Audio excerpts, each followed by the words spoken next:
When I saw him, I remember the first time I saw him, I was just like, oh my God, this guy is so tall, he's so handsome. Like, I'm in trouble. That's how, like, normally, like, if I want to ask a girl, like, I've never received a no. So I asked her, and then she said no. I said, sorry?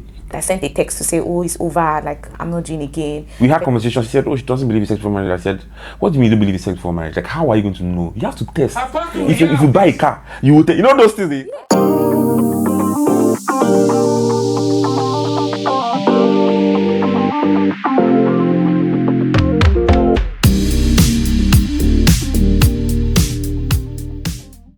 As counselors, there's one question we know that is on the top of the single person's mind. It's such a burning question that almost every single person who is in a relationship or not in a relationship yet and is even about to get married, they have this question burning in their heart. And that we are about to answer that question in this video. That's why we're shooting this video. Yeah. What is this question?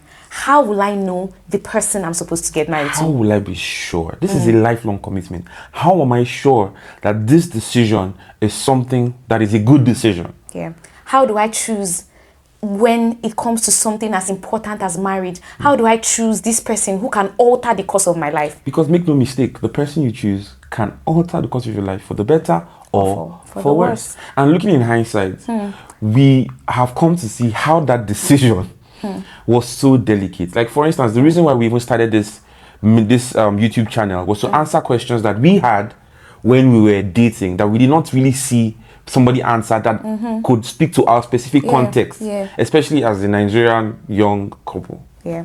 So if you are looking to learn how to choose the right person, how will I know when I meet the right person? This is our how we met story. Yes. And you're going to enjoy this one, trust me. Yes. This is a good place to like, share, and subscribe. Yes, the algorithm helps us to share this video more when you like it, when you share, and when you subscribe. Also, from the analytics of this video, we see that some people watch our videos but are not subscribed, and the YouTube works like that. Once you watch a video, comment or like on a video, the video comes to your feed, but you haven't subscribed. So when you subscribe, it helps push our content further. So please share, comment, and subscribe. All right, so let's get right into this story. How did this story start? How did our love story start? It all started in 2016 when I had finished my degree by this time. I had finished uni. It was time for me to go for NYSC. What's the NYSC? National Youth Service Corps. So if you're in Nigeria and once you finish from uni, you have to serve the government compulsorily for 1 year. They post you to any of the 36 states to do whatever they want you to do. Basically teach, work in an office, whatever. Anyway, and people who have money and connection try to ensure that they work it, they pay so that they can control where they will be sent to. So they are not sent to a terrible place, because you can be sent to a village. You can be sent anywhere. Anyway, stay tuned for more in this story. So it was my time to go for NYSC, and I didn't want to influence it. I was just, as a good Christian girl, I said, Lord, here I am, send me. Anywhere you send me to, I'm willing to go. Lo and behold, when I saw my posting, I was posted to Taraba State. I didn't even fill in Taraba State on the list of states I was choosing.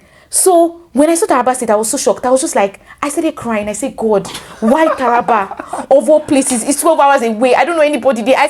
I say, I know, God, I know. I said, send me anywhere. But when I said anywhere, I didn't mean Taraba. I secretly meant just Abuja or any nice place. No, not just, but Kaduna, any nice place, not Taraba.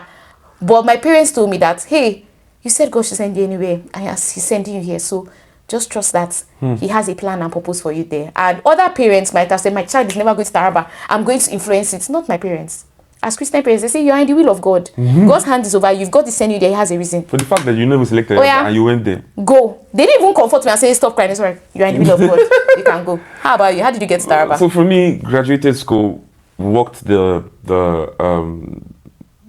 signed up for NYSC, and at that time I was dating a girl who her dad was influential, and they were going to work the posting for me to get to Abuja and get in a good, nice office. So the option was there for me. So when I was choosing where I would like to go to, I put in Abuja, and then I put in Jos. And then I did that, I was done. I was like, no, you need 3 options. And I said, I don't know, anyone he wants to put.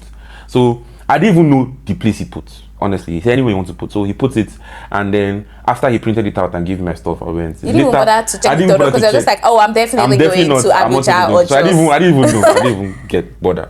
But then when I went for my graduation, so what happens in Ghana is when you're in school, after you finish school, you stay at home for some time before your graduation ceremony. So I came back to Nigeria and I went back after some months. So when I went back, I indulged in a lot because I was going through a lot of addictions, porn, sex, drugs, alcohol. So when I went for my graduation week, I think it was I spent 2-3 weeks. It was straight partying. That's what I was doing. I was just partying, living large, indulging. Now on the flights coming back, I think I came back, I was even hungover, really high. So on the flights coming back, I was just thinking about my life. I was just like, I can't continue living like this. This something lifestyle is not something has to give. And I thought I could handle these addictions, but the fact that I came to Ghana and I was not at home anymore showed that these things, they could thrive. Do you understand? So I wanted to be somewhere. So I decided not to give the correct number to my girlfriend's father to help me work for me to get to Abuja. So I said, you know what, I'll just go to Jos. See, I did not even think, I didn't remember about the third choice. I had not checked it. So I was already planning Jos. I even called the school, the principal of the primary school I went to. I told them, oh, I'm getting posted to Jos. Please, I'd like to come and work. So they said, okay, I'll get a letter for you. What. I was already even sorting that out. Only for this thing to come out, and I posted to Taraba. I said, what's Taraba? What? Taraba? For what? I said, you know what? I can either give it to my girlfriend's dad to work it. I don't know work to Abuja, and I don't want to be in Abuja. You know what? I will go. So I just cancelled it, and they said, oh, let's work it. I still give them another wrong number. Why? Because you didn't want to be. I didn't want to be in Abuja. I just didn't want to be in Abuja. So and then. But you allowed everyone to think that you wanted to be anyway. So how will I tell? No, sir, I don't want your help. I get it. So I just said, you know what? I'm going to go to Taraba. So entered car, and I was with Taraba. All right. So the night when I got posted to Taraba, I belong to a secondary school class group. Like all of us that went to my secondary school, we have a group on WhatsApp. So that year when everyone was being posted, like people were just posting the states they were being posted to, and then one of my classmates reached out to me to say, oh, I saw that you were posted to Taraba. I have a friend who was posted to Taraba as well, and this person doesn't know anyone. Can I give the person your number? I said, it's fine, give her my number. And she said, no, it's a guy. I said, oh, no problem, give him my number.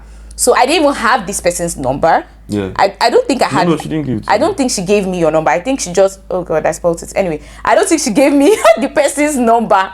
She only gave the person my number, and that was it. So I traveled all the hours to Taraba. I had a friend who went same fellowship in school. So he was posted to Taraba as well. So we traveled from Jos together to Taraba. And then when we got to Jalingo, we had to take another car or tricycle or something to get to the NYSC camp. Anyway, finally we got to the NYSC camp. We were tired, hungry. We went to Mami Market to eat. When we went to Mami Market to eat, we just chose the closest place. Now on this table, it was already dark. There was only one lamp. Keep in mind, there are a lot of places to eat there. There are a lot of places, exactly. But we just chose this one randomly, or so we thought.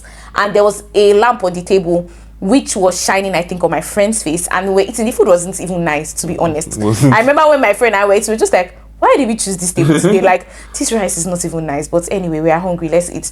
So I was telling my friend about how stressful the trip here was, and we were just talking about stuff that happened on the way. And there was this guy sitting opposite me on the table. I couldn't make out his face, but I could see that he was wearing a black hoodie and he had beards, but I couldn't make out his face. And to be honest, it was dark, so I didn't even speak to him. Yeah. So for me, when I decided to go to Taraba, I had this friend who we used to do some weird bad things via chat and Skype. So this friend told me, I thought I was going to Taraba. She said, oh, she has a friend from the school class group that she was, secondary school class that she was, that said she's going to post it to Taraba. And if I'm going to Taraba, would I like to have just somebody to talk to, and so I'll not be alone. I was like, awesome, I think that's great. And it's so weird that she was able to hook me up with someone when me and her had some kind of situationship going on. Yeah. So anyway, I don't think she assumed anything would happen. Anyway, so considering who you were then and who I was. Exactly. Because keep in mind, at this point, I was not saved. I didn't believe in Jesus at all. Now, when she gave me the number and the name, I checked on Instagram with the name. I saw 1 or 2 pictures, very dry pictures. I checked Facebook. I saw 3 pictures. Now, these 3 pictures, 2 of them were the ones on Instagram. I said, kind of dry person is this? Anyway, I will manage. I can't choose. I'm a beggar. So I said, great. Got the number, went to Taraba, landed in Taraba, did my stuff. It was late and I was hungry. So I said, you know what, let me get to Mami Market to go and eat. So when I went to Mami Market to go and eat, as I was walking there, I saw there are different places to eat, but I just saw one other place. So I said, you know, let me just go to this place. Now I had past places to eat, but I went there and I sat down there and I was eating. And then a guy and a girl came after I was sitting down. So I could not see the girl's face because it was dark and it was just a candle that they were using in that place. And the candle was closer to the guy's face. So I could make out the guy's face. And from the conversation, I could hear that the guy and the girl, they are friends, they travel together. And the guy was just saying that, oh, on your way coming here, there's one girl that was very rude to you. And she was just complaining as if she's the only one that has traveled. We all traveled and we were all tired. But you responded to her with so much love and grace and patience. She was like, why? And she was like, the girl was like, oh, you know, like, you never know what people are going through. I know I was stressed too, but I just decided to just extend grace to her and give her empathy. Maybe she's going through something and not respond to her with like anger. And normal Nigerian people be like, are you mad? Are you okay? But she didn't do that. She responded with love. I was like, this girl, that's a nice thing to do. And I was like, character. Good. I was like, this is wonderful. So I will, if I see this guy, I mark his face, I see this guy, I'll definitely see this girl, because the nature of camp is you're somewhere you don't know, foreign place. You want to be people that you know. So I said, if I see this guy, I'll see this girl. So I marked the guy's face. Well, I'm very good with faces. So I said, if I see this guy, I'll see this girl. So we left. I didn't see the girl at all because it was dark. I didn't even see her face. Could not see her face at all. So after I finished it, I think I left before themselves. I left, I went to my hostel. Then the next day, I said, you know what, let me call her and find out where she is. So I called the number that my friend gave me. I called. And then I heard the voice. The girl says, oh, I'm in Mami Market, I'm eating with my friend, I'm eating lunch. I'm like, okay, I'll come and meet you. Can you just stand at the entrance of the market so I can just know you're the one? She said, okay, no problem, I can come. So when I heard the voice, I said, this voice sounds familiar. It sounds like the girl I'm looking for, that I saw the night before. I said, I remember my mind, I was like, nah, it's not possible. It can't be like this. This is not an Indian movie. It's not possible. It's better than an Indian movie, come on. So I went and I saw her at the gate. I was like, very fine girl.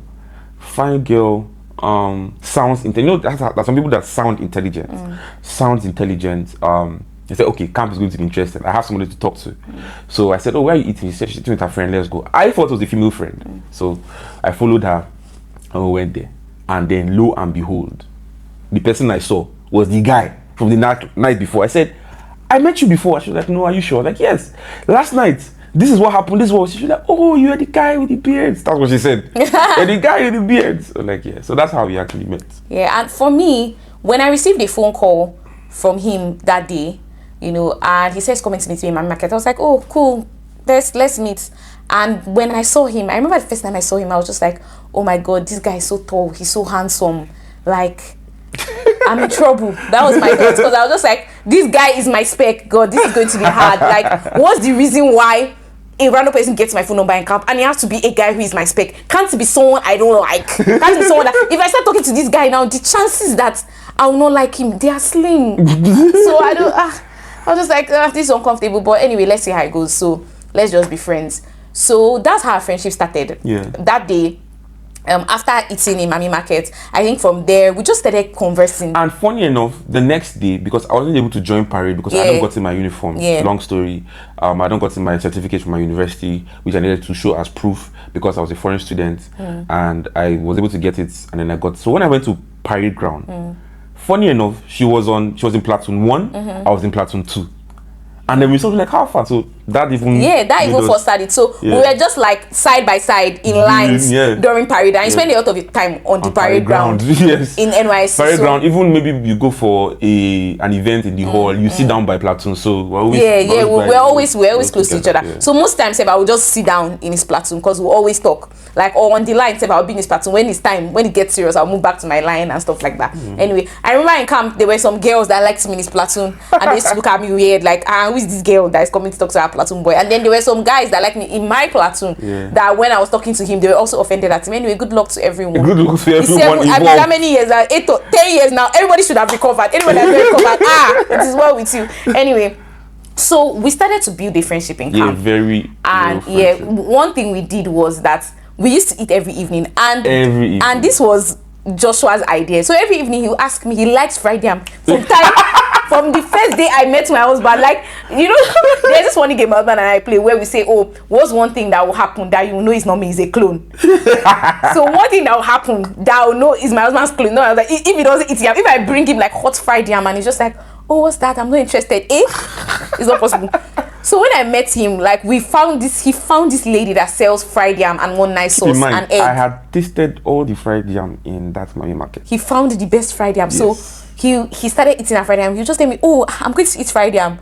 And I mean, I used to eat camp food. I was not really a rich girl. I did have some money, but I didn't come to camp with a lot of money. But Joshua, I didn't eat camp food. Joshua didn't eat camp food as a bougie kid, as a rich kid. He didn't eat camp food though. You say, I'm going to my market for now. Come follow me. I'll take you. Let's eat fried yam. I'll pay. So that's how he was buying fried yam for me. I was like, wow, what a nice guy, what a generous guy. But that gave us opportunity to have conversations. Yeah, lots of conversations. In my platoon, I was an ESCO.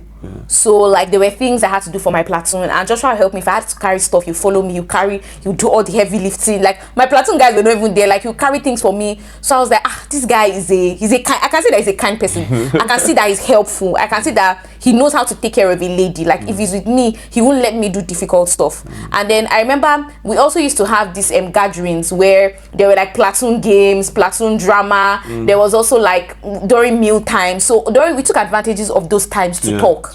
Yeah. And we spoke a lot. A lot. Honestly, like I said, I wasn't saved at that point. Yeah. But my wife was. So we had a lot of differing views on so many things. Yeah. For instance, one of the different views we had, which we spoke about a lot, was, oh, should you have sex before marriage? Yeah, and this was a question I asked. Yeah. So before we come to the answer, I think that when people are developing a friendship, they don't ask important questions.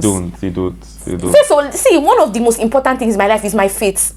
So we've not spoken 1 hour. If I want to say 10 minutes, you must have heard me mention God. Yes, like honestly, faith must come up. That's like when I first met you and we were sitting down to eat there, you said it. Like one thing I always say is when I met you is that you could not go 10 seconds, that's an exaggeration, but you could not go 10 seconds without talking about your faith, talking about God, talking about relationship with God.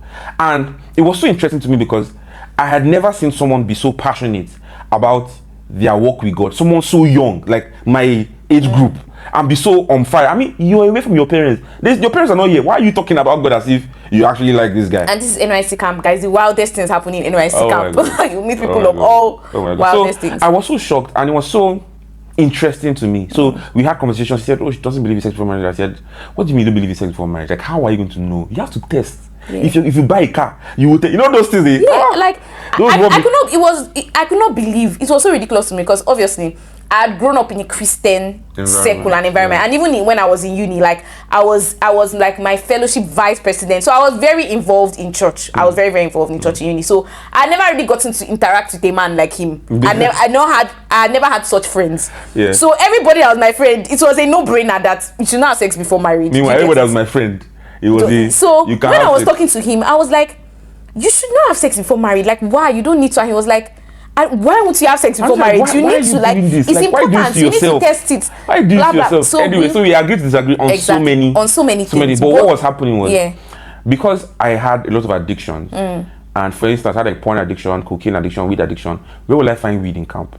Where will I find cocaine in camp? And then the phone that I had my porn stash on, it spoiled while we were in camp. So I think it fell down or something. So that means none. And I had a lot of withdrawal symptoms, a lot.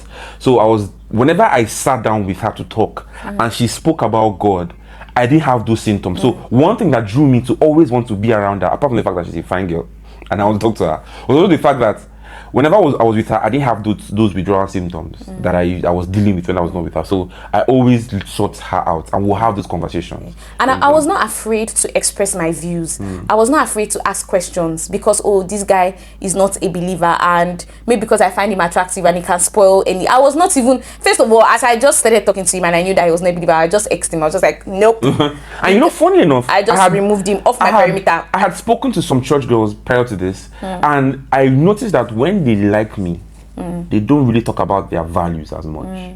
They don't really put it that, I'm a Christian. They don't want to talk about that because that might ruin the chances of us being together. But this was different. I was just like, what's going on here? I could tell that she saw that, okay, maybe I was attractive to her, and she wanted to be close to me and friends. But then she was talking about, in fact, one very fateful day. It was evening to go and eat our dinner as usual. So I was walking there, and then I now stopped at my market to call her so she can come and meet me. So we'll go to our yam place. So I stopped there, and then I get on the phone and I'm calling, and she's not picking. And I'm just looking around, and the chapel, like the way the area was that just before the Mami market, you see the chapel. So it was like opposite the market, not too far from each other. So as I was calling, and I looked inside church was happening, a service was happening, and I saw her. So I was like, I'm not calling. And after I called like 2-3 times, she picks the phone, sees my phone, busies it, and puts it back in my pocket. I was like, hey. And then after I call, maybe she thinks something is up, and then she steps out to receive the call. I see her, and she's like, how far? I say, where are you? She said, oh, she's in church. I said, oh, leave, come, let's go and eat yam. And she's like, she's in church. I'm like, so come, let's go. She just laughs, ends the call, and enters church back. I was so shocked. You, as a man, you want to distract me from my God forbid.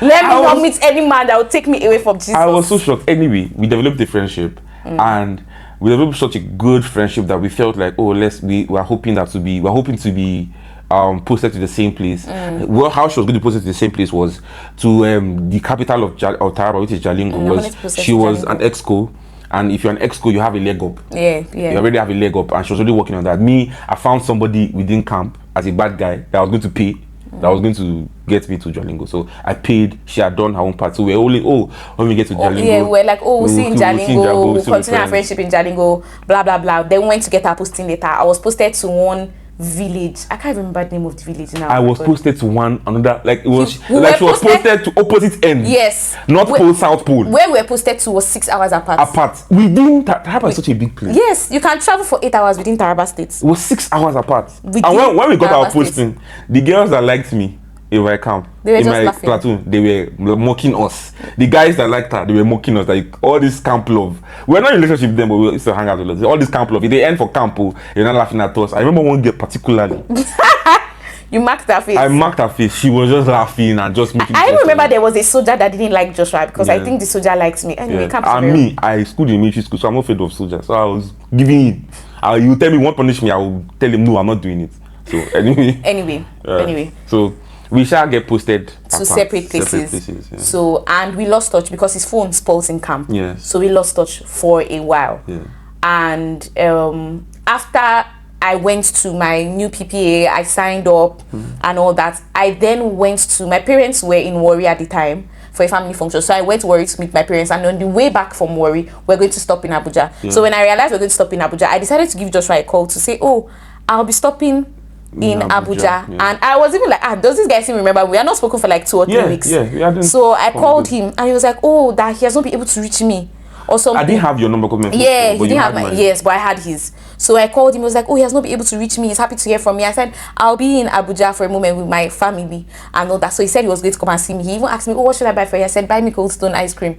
I said, okay, no problem. He's coming to see me. So he came to see me. At the time, bear in mind, I was in a relationship with someone else. I was in a before I relationship went to camp. But my parents did not approve of this relationship. This guy, I had been dating him for almost 3 years, and my parents did not approve of me. Like, it was so frustrating to me. I was just like, you guys, like, you don't understand him. That's the problem. Anyway, so Joshua came to see me in the house I was staying with my parents, and I remember when he came, immediately my mom saw him. She liked him. You know, he and my dad had a conversation, a very nice conversation. My mom was so nice to him. I remember being angry that, did you guys are just meeting this guy for the first time? Why are you so nice to him? The person I've been dating since for how many years? You people have never treated him in this way. What's the problem? I said, I just felt like my parents were being biased. Anyway, so Joshua came, my family saw him. Yeah, I mean, when you called me that you were coming, I asked what you wanted. He said you wanted Cold Stone. Honest to God, between God and man, all the money I had, if you shake me down, it had to buy ice cream and then only money to carry me halfway to you and then halfway back. So I calculated it. I said, you know what, I'm going to buy the ice cream and I'm going to trek from where I am to halfway to you, take along, get to you, then when I finish with you everything, I will trek halfway to my, because she was in, I don't know Abuja, she was in life camp. I stayed in Wuse too. Journey. So trek. So I didn't actually trek. That ice cream was my last. And I didn't know. As he came, like dressed nicely, fresh guy, I was like, oh wow. You know? I can't walk. You have to walk so that you're not sweating, so you don't smell. I did not perceive any sense of brokerage from you at all.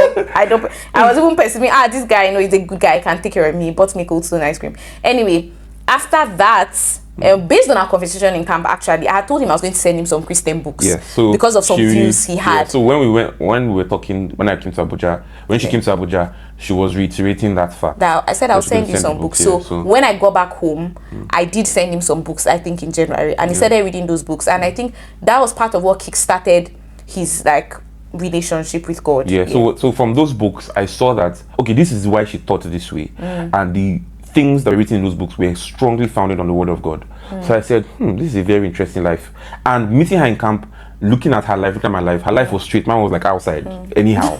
So I said, you know what, let me give God a try. So I read another book, Good Morning Holy Spirit, read first chapter, I want what he has. And then from there I got saved. It was a very dramatic thing. And at that point we were talking. When I now got saved, I told her, and then we started a Bible study together. And I was so interested in it, and she could see my favor and everything, and it was just, that's how our friendship actually continued. I think for me, because we met November 24, 2016, and he got saved January 16th, 2017. So it was he got saved 2 or 3 months after we met. So when he told me he was saved, I was very happy, but I was not happy that he's saved, now we can date or whatever. I was not even in that headspace. I think in January, before he got saved, actually beginning of January, he asked me out. I asked that. That's not beginning of, ending of December, around December. He asked me out. So I was just we're close, we're talking, we've reconnected, and we're talking almost every day. This girl likes me, and that's how normally if I want to ask a girl out, I've never received a no. Because what will happen is we'll spend time together, we'll become close, we'll be cool, I will do stuff for you, and all the time that will just make us very close. And when I ask, it's really a no-brainer. Yes, we can be together. So sometimes I don't even ask. Most of the time I don't ask, but I just say, let me give the honor. She's a Christian girl, so yes, I'll have to ask. So I did, and that day we had spoken about something very nice and stuff. So I asked her, and then she said no. I said, sorry. I don't know. I said, network. I think network changed it. I think I didn't really hear you. Can you say no? No. I was so shocked. So anyway, after then, I think he got more serious with God. Thank God for that. No. Anyway, but he then found God, and then he just became so passionate about God. He was seeking the Lord. He started a Bible plan. We discovered we were doing the same Bible reading plan, and we just said, let's send each other voice notes every day about what we learn from our Bible study. So we started talking about the Bible a lot. Then at that point, I discovered Andrew Womack. Yes. And I started listening to Andrew Womack's sermons, and then I was sharing with him. We will listen to the sermons, we'll talk about it. So we were having a really spiritual friendship. We will talk about other things. Every morning when we wake up, we send voice notes of what we learned from our morning devotion. Yes, from the Word of God. And then in the evening, we talk about Andrew Womack. The meeting, the stuff we've listened to. So, and then our conversations is not past 6 p.m. We're not stop late into the night. And bear in mind that this time I was still in a relationship. But I think by that time I had he had ended his relationship. One of the first things God told me when I started hearing his voice was to break up with the girl I was with and stuff. So that was not easy. I felt I'm getting my life serious. And the girl was a believer. So I said, she's going to benefit from that. God said, no, break up. So it's not the one for you. All right. So when I broke up with her, now this is how I was sure. So when I broke up with her, before I go to how I was sure, one thing that I'm very certain about when we were friends and everything was that I was sure about your character. I was very sure about who you are and who you claim to be, and they aligned. Those people claim to be one thing and it doesn't align with who they claim to be. Don't miss out on those signs. If someone is saying something and acting different, is that that's a mode of communication. They are revealing to you something right there. They're telling you something. So I could see who she was and who she claimed to be, and they aligned. And I really liked that. So, but we're friends, and we're just friends. And I got saved. When I got saved from all the addictions I had. Everything ended, and I felt like nobody could love me the way Christ does. So you know what? I don't even want to get married to anybody. I had friend zoned her. Yeah, she asked her before, and she said no. So I like her as a friend zoned and everything. And then I got saved January 16, 2017, and then my birthday is January 27th. So I was going to fast until my birthday to know what God will have me do with this beautiful life that He has given me, such a wonderful gift. So I said, you know what, God, whatever you asked me to do with this life, I'm going to do it, because I didn't relate my life before. So He said, I was fasting. And then when I got to my birthday to break my fast, I was praying. And then I saw a vision. And in the vision, I and Okpe were teaching people. She was teaching ladies, I was teaching guys, and we're teaching them about God's idea of dating and marriage. I was just and in the vision we were married. I just knew we were married. There's a way, I don't know. I just knew we were married in visions. And I was like, God, how far? It was so clear. I was like, I was not sleeping. I was praying. I was like, God, how far? Like, I said, it's me and you. I don't want anybody else. I don't want. I said, you know what? No problem. I just shelved the vision. Back after that day, back to back, I got more visions. I got another vision of me going to meet her in Taraba, praying for her, and she'll get the gift of speaking in tongues. I'm just like, Lord, this girl has been a believer all my life. I'm sure she's speaking in tongues. Make I pray for my senior. Exactly. I said, I'm sure she's speaking in tongues already. I shelved it. I got visions of our ministry. I got visions. That's what we're doing now. I got visions of our home. I was just getting so many visions. Oh, I was like, God, please. She's even in a relationship, so it's not even possible. Anyway, if Joshua can get visions just a few weeks after I gave his life, days after I gave his life to Christ, you as a believer, come on, visions are your life. They are your natural. Leading seeks you. Yes. You walk in leading. You walk in God direction. is always speaking, and you can pick it. Yeah. See, don't choose to make the decision of who you marry by yourself when you have the opportunity to partner with God. Yeah. So I'm going to talk about how I knew. You know, so I told you at the time I was dating someone else, but the more that year I was also seeking the Lord, and the more I got closer to God, I just kept feeling a strong nose, like, you can't keep dating this guy, break up with him, end the relationship. I struggled because it was a manipulative relationship. Whenever I tried to, he would manipulate me. He say, what's the reason? When I mentioned it, he say, that's not a reason. He will give me an excuse as to why that is not valid enough. So I felt tired. Like, I felt like I could not leave this thing. I felt like the only way out of this relationship is if this person die or I die. That was how bound I felt it. But the more you grew in Christ. I grew in Christ, I knew that I had to end this. There was one day I was even crying. I was just like, I knew I had to end this. I felt it so strongly. So at the time, I needed to travel to Abuja for something. So I was going to pass through the place where the person I was dating was staying. So the plan was, when I go there, I was going to break up with this person. But for some reason, I couldn't say the words to them. But when I was leaving, in the car leaving, like, I was crying because I knew that the relationship had ended. So when I left, I sent a text to say, oh, it's over, like, I'm not doing again. The person tried to manipulate me, gaslight me, whatever. I sure knew it was over. Then after that, I needed to go to Abuja. And when I went to Abuja, I was going to Abuja for something. When I went to Abuja, I then saw Joshua and told him, oh, the relationship I'm in has ended. And I remember him just consoling me. He'd not say, thank God, wonderful. Oh yeah, this is my turn to shoot my shot. I'm coming in right now. I'm coming in. What's that song? I'm coming in hot. I'm coming in hot. He was not like, I'm coming in anything. He just said, oh, how are you feeling, like, mentally? And he just consoled me and spoke to me. Nothing about relationship. And even after then, like, keep in mind, but this time I had gotten my conviction. He had seen visions. Solid, like, I got a solid conviction. Brothers in Christ. The only thing was, God said I should not ask her out here. But I don't see wedding. See, the conviction I've gotten. I don't do Pinterest. I'm not a Pinterest person. I don't do vision boards. But the conviction I got, they were so vivid and so sure that I created Pinterest board of our wedding. I created a visionary man. I had spoken to a tailor. Come on. Babe, never. A man of my suit, me and my best man are taking measurement with the person. My best man taking measurement with the person. A man of faith. Babe never agree. Anyway. They never agree. I've not even asked babe out yet. I was so sure. God just said, wait, it's not time yet. So when she told me that she had broken up with the person, I didn't even remember all these convictions. I was just worried about her because she looked so distraught. I was just so worried about her. I didn't even think about that. Yeah. So I also remember a little detail that I missed, which was when, after you saw that vision, I mean, you had to wait for me for like 6 months or 7 months before we started dating. And there was a point, I think like 3 months in, where you got impatient. Yes, I remember. I had not broken up then with my boyfriend then. I got so impatient. He started talking to another girl, but I started talking to another girl. First, after 3 months, I started talking to another girl. I was like, you know what? This is not working. I've waited for 3 months. Maybe it's my mind. Waited. The Holy Spirit said, I've told you, stop. So I apologized to the girl. I started talking to her. I went. After another month, I got tired again. Saying, you know what? I'm not doing again. So I started talking to this girl. I threw my everything. So maybe it's this girl. Maybe I said, you know how God will show you a vision about something. I said, maybe the face was wrong. Maybe it's this girl. I said, interpreting all the visions God was giving me as this girl. I started talking to her.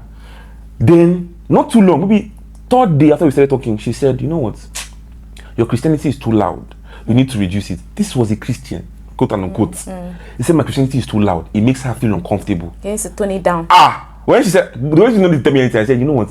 If Okpeyemi gets married to this person she's with, I don't mind. I'm not going to be with it. Is that Okpeyemi or nobody? Come on now. I just left it. I love it. Give me Jesus or I die.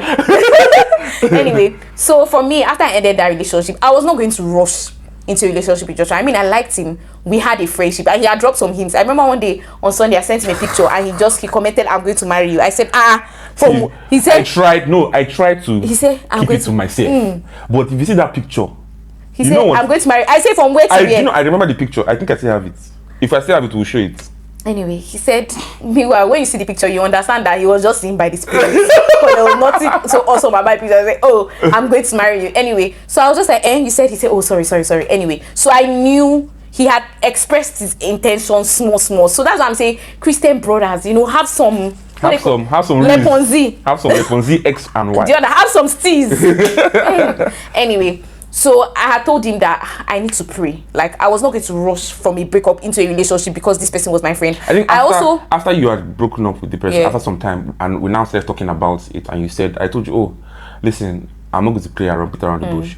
Prior to this, your mom had called me in January when I got saved. She said, "Oh, when she came to Abuja, she saw that the way I was looking at her daughter, what was my intentions?" I said, "Ma, I just got saved 2 weeks ago, but I'm sure after I had prayed and everything, I'm sure that this is somebody else to get married to, and I'm going to marry your daughter." She said, "Okay, let's see what God will do. I'm not going to trick him out or anything.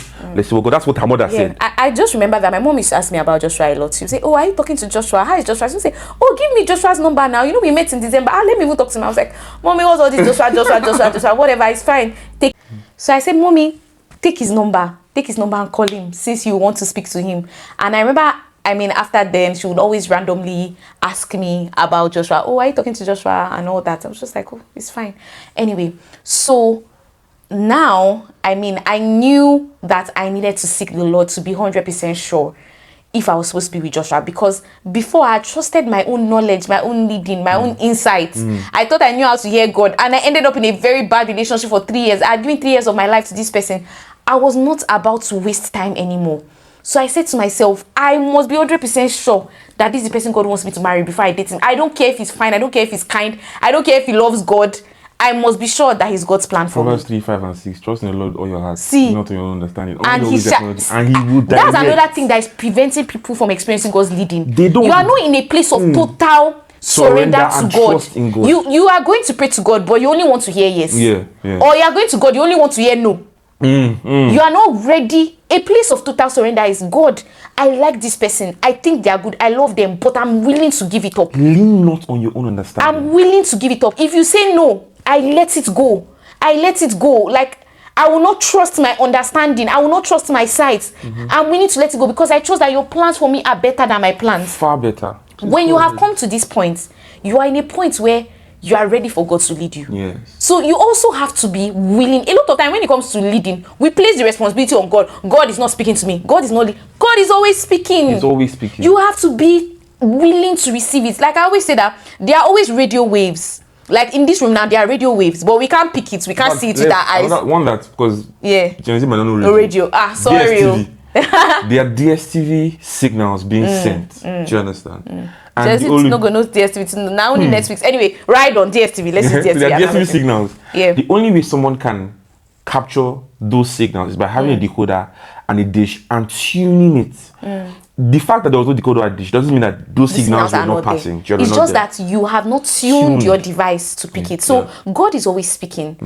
Tune your ears. Remove the distractions, which is what I did. So I told Josh, who at the time was a distraction, I told him, I said, I'm going to stop talking to you. I need 1 month to pray, and I need to be sure if you are God's plan for me. And he said, oh, I'm already sure that you are the one for me, but take as long as you need.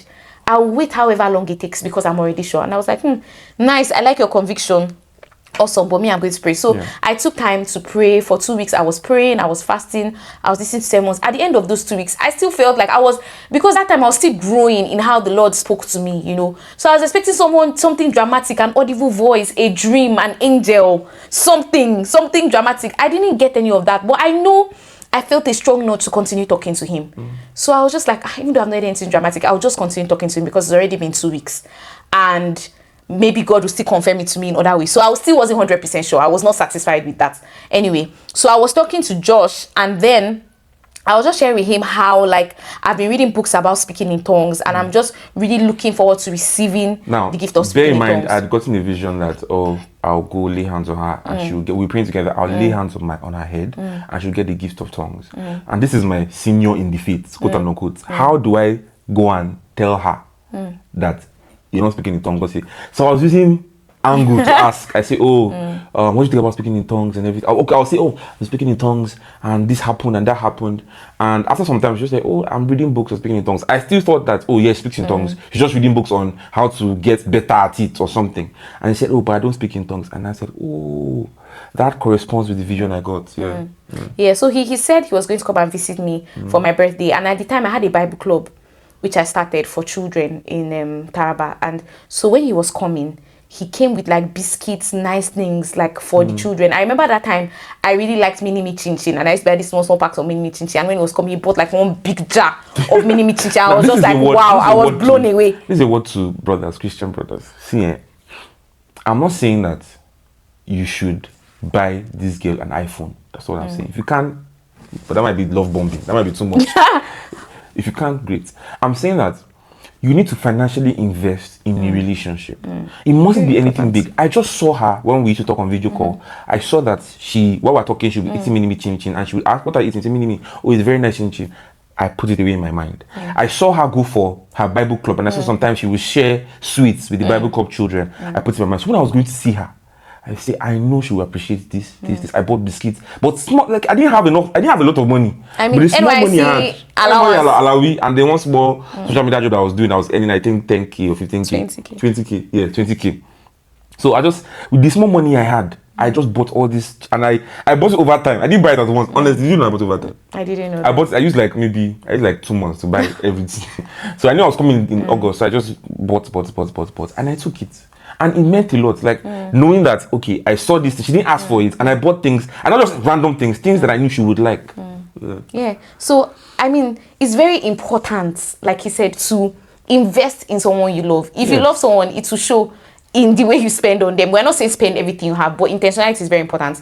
Anyway, so he said he was going to come and pray for me to receive the gift of speaking in tongues. And I remember when he said that, I said a silent prayer in my heart, and I said, God, if Joshua is truly my husband, when he comes to pray for me, I want to receive the gift of speaking in tongues. Like that will be the final sign for me.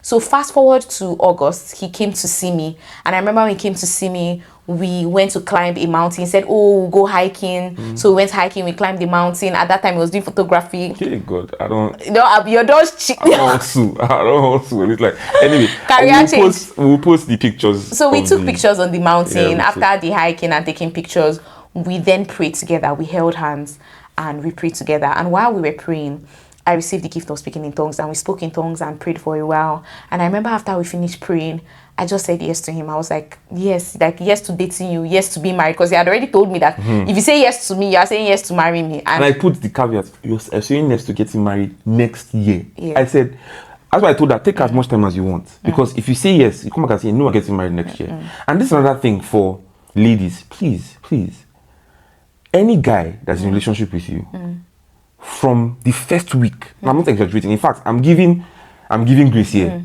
But it is usually between the first 2-3 days, he knows he's going to get married to you. He has made a decision in his heart already. So when you meet someone and the person is doing, you have to ask, what are we? They've already communicated what you are. Married. I'm not getting married. What are we Some guys just need clarity. Yeah. They need okay. Some other guys they're slow, so you might ask that question. But when you know a guy is doing you like this, and you're trying to get them to the water to drink, even when a guy is slow, like if a guy is not clear with what he wants, please remove yourself from that situation. Have self-respect. Once you remove yourself from that situation, a slow guy, he will become very fast because he doesn't want to lose you. But when you keep hanging around, like guys know what they want. Men know what they want, and they go after it. That's why sometimes you'll be in a relationship with a guy for years, donkey years, you break up. You hear that he's getting married next year. Men always know what they want. Don't allow anybody to waste your time. So as soon as we started dating, I said yes to dating you, yes to marrying you. And after that, I called my mom to say, mommy, on the mountain. Yeah, mommy, Joshua and I are dating now. And she said, I've always known he was your husband. And I said, what do you mean by that? She said, when you were dating that guy you were dating before you met Joshua, I didn't like him, and I always told you that this is not your husband. And I remember my mom always used to tell me that this guy is not your husband. When you go for NYSC, you meet your husband. But I just felt like she's just talking like, mommy, how are you so certain? What do you mean when I go for NYSC? I thought she was just saying it because she didn't like the guy. But she said that one day I was so worried about your relationship with this guy, and I was praying for you, and God told me, don't worry, she's not going to marry this guy. And God showed me a vision of your husband, and I saw him and I saw his face, and God told me, you're going to meet this guy when you go for NYSC. I remember the first time we met Joshua. I remember. Like the first day I saw him, I already knew that he was your husband. That's why after then I kept asking about him. When I came to see you in Abuja, when we were passing through, that's before we started dating. When I entered the house and I said hello to your mom, said hello to your dad, your mom just was just looking at, she looked at me for a very long time. I thought that maybe it's because I had beards or there was something on my face, or she's just like, who's this bad guy coming to talk to my daughter or something. But then when she said that, I was like, it didn't make sense. And I'm just so grateful to God for her, because she did not tell us anything. She didn't tell me when she called me that time to tell me. She never, like, my daughter. She knew. My daughter is on the path for ministry. If you tell me, if you're not here for serious time, what do you have to do with my daughter? And I told her. She didn't even tell me then. She said, oh, let's see what is up to her to choose. And she didn't even tell you. She didn't tell me. My mom had this information for 8 months. She never mentioned it to me. She never forced me. She only used to ask about Joshua. Oh, how is Joshua? Are you still talking to him? Are you guys still friends? That was all. She never said anything until I got my conviction, and she now said it to me. And that's one thing my husband and I have also learned that we do. As counselors, a lot of times we get to see people who we know are meant for each other, but we will never influence anybody's decision. No. We will always direct you to God. Get your convictions from the Lord, because I will not be in the marriage with you.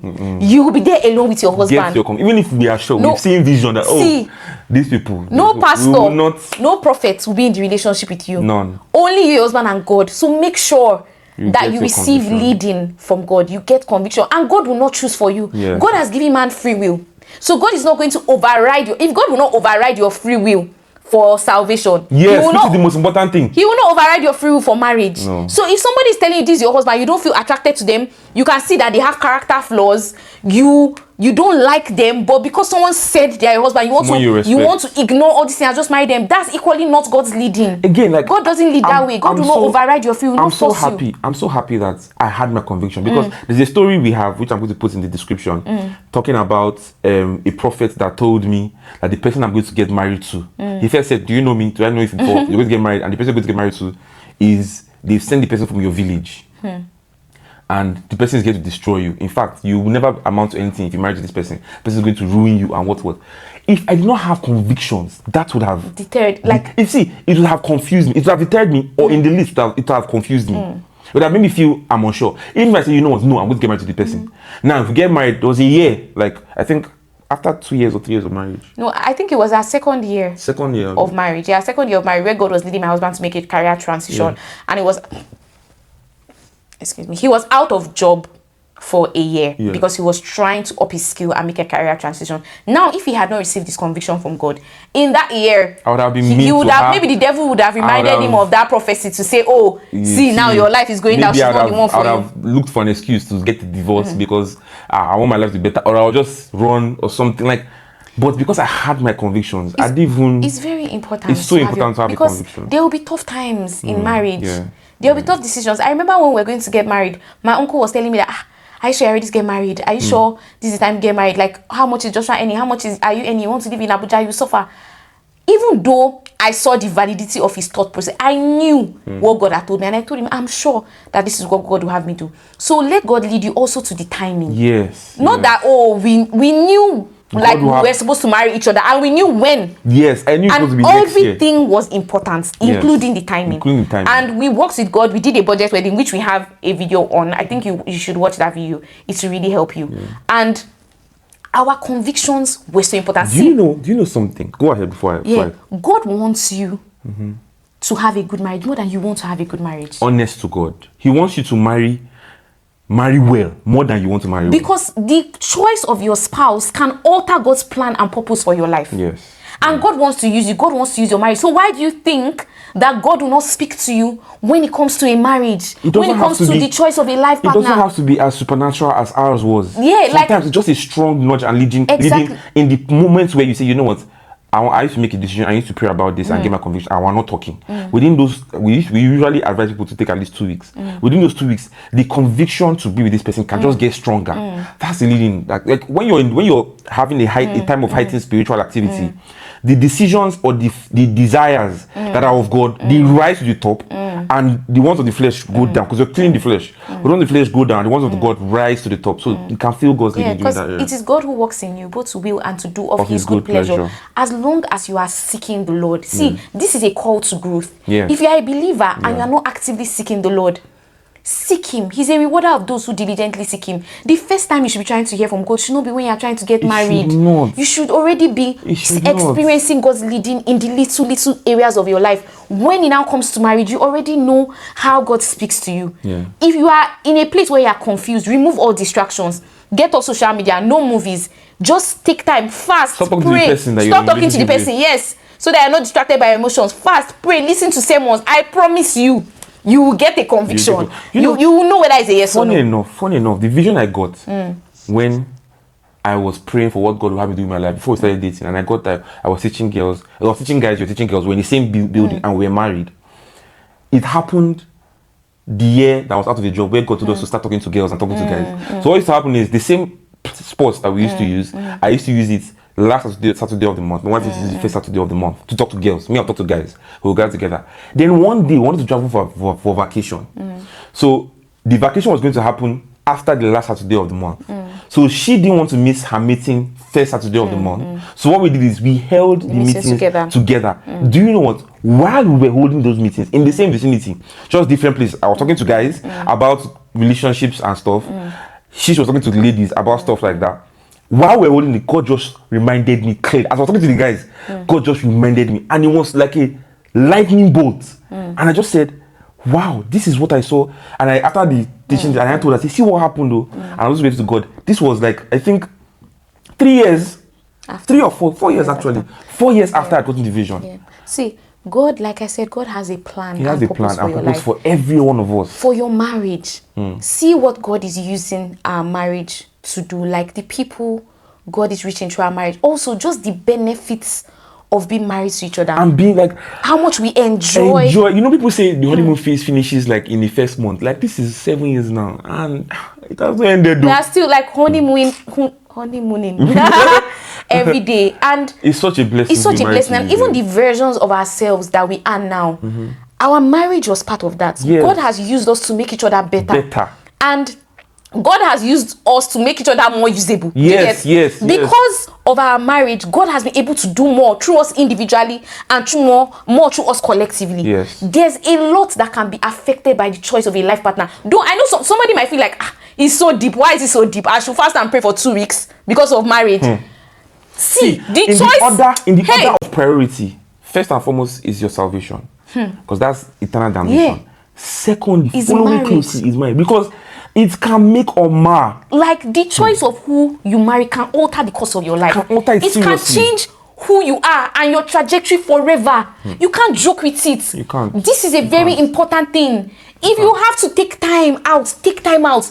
If you need to stop talking to this person, stop talking to them. If you stop talking to them and they go, that's you have gotten your answer. Not answers in different ways. You understand? So make sure that you are led. Make sure that whoever you're getting married to, you are 100% sure by the leading of God, that this is the person I'm supposed to marry. There is no other way to be 100% sure. There's no other way to be 100% there is sure. No other way. Logically, you cannot be 100% sure because marriage is a step of faith. So if you are looking at things through the natural, there will always be things that don't align. There are no perfect people. There are no perfect people. Even the person you are marrying makes mistakes. And I also say that people change over time. Yes. So even when you're making the choice to marry somebody and you're looking based on who the person is now, you don't know who this person will be in 5 years. You don't know. You don't know the circumstances that will come that will make the person change and not be as kind to you as you thought they were. Like, things can happen. The only person you can trust is he who is from the beginning and who is at the end. He who knows the future. Why not partner instead of just using your natural senses as a believer, you have added advantage. We are not saying that God will choose for you. We're saying that He will choose with you. That's what and as a believer, He will choose with you. And God is not going to force you to choose with you. You have to willingly say, God, I want to partner with you in this decision. Like, I want to know. I desire this, but is this also what you desire for me?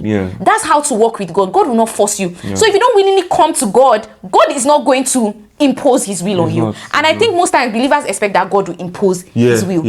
Sometimes they expect that. But so just ultimately know that God wants to lead you more than you want to be led. Take this decision of who to marry seriously. Make up your mind that if Josh and Ope could be 100% sure, I must be 100% sure as well of who God wants me to marry before I marry them. Also, if you need counsel, you can always reach out to a counselor. Like, if you are confused and you need specific counsel to your situation. We have helped guide many people through this phase, and God has helped us with the knowledge and insight. So if you're in such a crossroad and you need our insight, you can always send us a DM on Instagram at dkesenas, or if you're off social media, you can send us an email at dkesenas@gmail.com. So you can just reach out to us and let us know. Like, and we'll help you. This is how we were sure, first and foremost, from our own personal convictions, and also by the convictions of those around us. So your company is important. There's some of you who are you are staunch believers, you're strong, but the company you keep. Is not going to help you. So from our company, her mom, my sister, my senior sister, who has been a Christian since I was born. And so they gave their confirmations that came from here and there also. So every confirmation, every word that came was now a confirmation. It wasn't what we were going by. And that's how a man of the Spirit is. It's not by, somebody told you this, so you believe it. By other people's convictions. You have a conviction and other people can confirm. That's how it's meant to be. Right. If you enjoyed this video, like, share, subscribe, comment on let things us know. you learned from this video. We love reading your comments. Thank you for staying to the end. I know this was a long video, but I'm sure you saw the gold. Yes. I'm sure it was worth it. See you in our next video. Bye, guys.